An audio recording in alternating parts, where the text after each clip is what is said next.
Hello student, today we are going to learn about Prime Minister. As we know that Prime Minister is the real head of the constitution who governs the country. So let us start. Section 74 of the Indian Constitution provides for the post of the Prime Minister. So, in the Constitution, Section 74 is the place where it is said that there should be a post of Prime Minister in the country. So, you should remember that which section talks about the post of Prime Minister? Section 74. The next comes to the appointment of the Prime Minister. Who appoints the Prime Minister? President will appoint the Prime Minister. The leader of the majority group of the Lok Sabha is appointed as Prime Minister. As we very well know that when we learned the President powers, that he appoints the important officers and one among them is the Prime Minister. So Prime Minister is being appointed by the President, and the President is bound, means it is compulsory on the part of the President to choose, to appoint the majority group, that is Lok Sabha's leader as the prime minister. यानी जो लोकसभा का leader होता है majority group का, उसे prime minister appoint करते हैं और ये प्रेसिडेंट अपॉइंट करते हैं प्राइम मिनिस्टर को. Now next coming to the functions and powers of the prime minister. Under functions you have first formation of the council of ministers, second division and amendment of portfolios among the ministers, third directing the functioning of the council of minister, fourth coordination between various departments of the government, fifth leader of the Lok Sabha, sixth establishing interrelationship between the president and the council of ministers. Next is making appointments. So these are the functions and powers of prime ministers, and many times in exams this question has been asked related to the powers of prime minister. So let us study in detail the powers of prime minister. Okay, first formation of the council of ministers. After becoming prime minister, he firstly forms the council of minister. COM I have written in a short form. So it is council of ministers. He decides the number of council of ministers. He decides their portfolio. So as the prime minister gain his post, जैसे ही prime minister व्यक्ति बन जाता है, उसके बाद उसका first foremost काम होता है काउंसिल ऑफ मिनिस्टर्स को फॉर्म करना. यानी वह अकेले तो कोई काम कर नहीं सकता है, उसे किसी की मिनिस्टर्स की हेल्प की ज़रूरत होगी जो पूरे कंट्री में डिफरेंट जो वर्क है उसे करने के लिए. So he single person can not do anything of his own, so he requires some ministers and they are called as council of ministers to help him to govern, to administer the country. So after becoming prime minister, the first foremost work is the forming of council of minister. After forming the council of minister, he also decides the how many council of ministers he need. Then he will decide their portfolios. Portfolios are different departments allocated to the council of ministers. So first function of prime minister is formation of council of minister. जैसे ही एक व्यक्ति prime minister बन जाता है, उसका सबसे पहला कार्य होता है काउंसिल ऑफ मिनिस्टर्स को फॉर्म करना. कितने काउंसिल ऑफ मिनिस्टर्स चाहिए ये भी प्राइम मिनिस्टर डिसाइड करते हैं, और उन्हें कौन कौन से पोर्टफोलियोज़ या डिपार्टमेंट्स एलोकेट करना है, डिस्ट्रीब्यूट करना है, ये भी प्राइम मिनिस्टर ही डिसाइड करते हैं. Next coming to the point, division and amendment of portfolios among the ministers.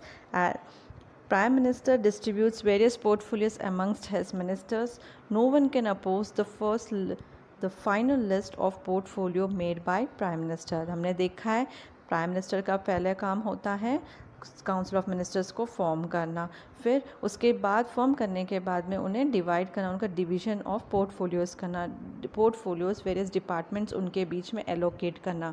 ठीक है, जैसे डिफरेंट काउंसिल ऑफ मिनिस्टर्स बना दिए इसने, तो अलग अलग मिनिस्टर को, एक मिनिस्टर को एजुकेशन डिपार्टमेंट देना, एक को फाइनेंस देना, एक को हेल्थ मिनिस्ट्री, इस प्रकार से अलग अलग मिनिस्टर्स को अलग अलग पोर्टफोलियोज़ डिस्ट्रीब्यूट करना होता है.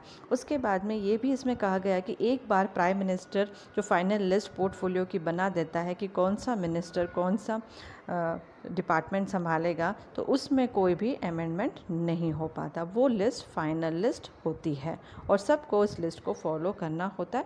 कोई भी प्राइम मिनिस्टर की लिस्ट को अपोज नहीं कर सकता है, उसके अगेंस्ट नहीं जा सकते हैं।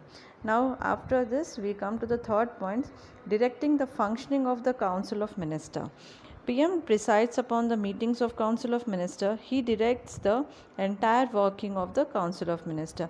After Council of Ministers are formed, portfolios has been distributed. The next thing is that to call the meetings for Council of Ministers. समय पर मीटिंग बुलाना, Council of Ministers की मीटिंग लेना और समय समय पर उन्हें निर्देश देना, इंस्ट्रक्ट करना, डायरेक्ट करना कि उन्हें कैसे वर्क करना है। तो ये now next coming to the coordination between various departments of the government.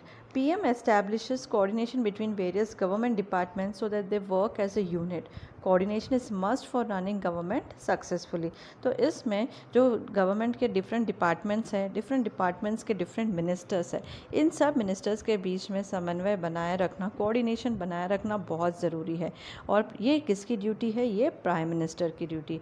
और प्राइम मिनिस्टर को प्रॉपरली कोऑर्डिनेशन मेंटेन करना होता है सक्सेसफुल गवर्नमेंट के लिए। और पूरा जो ये टीम वर्क होता है और जो गवर्नमेंट है वो एक यूनिट के तरह वर्क करनी चाहिए। इसलिए कोऑर्डिनेशन देखना प्राइम मिनिस्टर के अटमोस्ट ड्यूटी हो जाती है। Next coming to the leader of the Lok Sabha. Prime Minister is the leader of the Lok Sabha. He guides the work related with the formation of laws. All government resolutions and annual budget is formed as per his directions. हमें अच्छी तरह पता है कि जो appointment होता है prime minister का वो कैसे होता है, मेजॉरिटी ग्रुप और लीडर होता है लोकसभा का। उस लोकसभा के लीडर को प्रेसिडेंट जो है प्राइम मिनिस्टर अपॉइंट करते हैं। सेकेंड थिंग, जो प्राइम मिनिस्टर होते हैं वो लॉज फ्रेम करने में गाइडेंस प्रोवाइड करते हैं पार्लियामेंट को।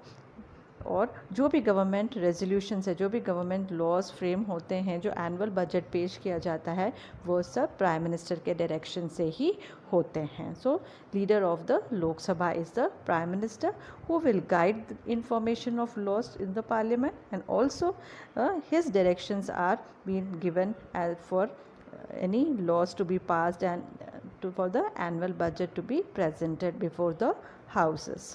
Now coming to the medium between the president and the council of minister, or you can say that as we read as interrelationship between president and the council of minister.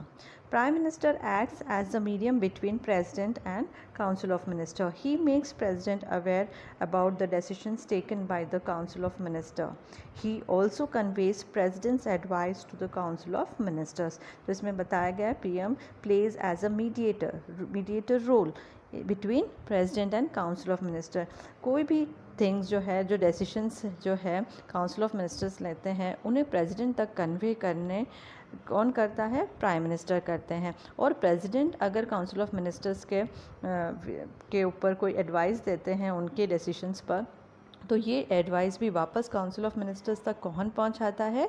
Prime minister पहुंचाता है। तो इस प्रकार से prime minister जो है एक mediator, एक मीडियम का काम करते हैं, एक जिससे वह प्रेसिडेंट और काउंसिल ऑफ मिनिस्टर के बीच में कम्युनिकेशन करवा सके। तो ही acts as a mediator. Now coming to the last point, making appointments. PM advises the president in the appointment of various important officers. हमने ये पॉइंट प्रेसिडेंट में पढ़ा था। जब प्रेसिडेंट का पावर है इंपॉर्टेंट ऑफिसर्स को अपॉइंट करने का, एडमिनिस्ट्रेटिव पावर का पॉइंट है ये कि प्रेसिडेंट को पावर है बहुत सारे इंपॉर्टेंट ऑफिसर्स को, डिप्लोमेट्स को अपॉइंट करने का। लेकिन ये पावर जो प्रेसिडेंट को मिला है वो प्रेसिडेंट सेल्फ यूज़ नहीं करते हैं, बल्कि उसमें PM एडवाइस करते हैं उन्हें किसी भी अपॉइंटमेंट में। तो इसलिए PM plays a important role in helping in advising president in the appointment of various important officers. Thank you.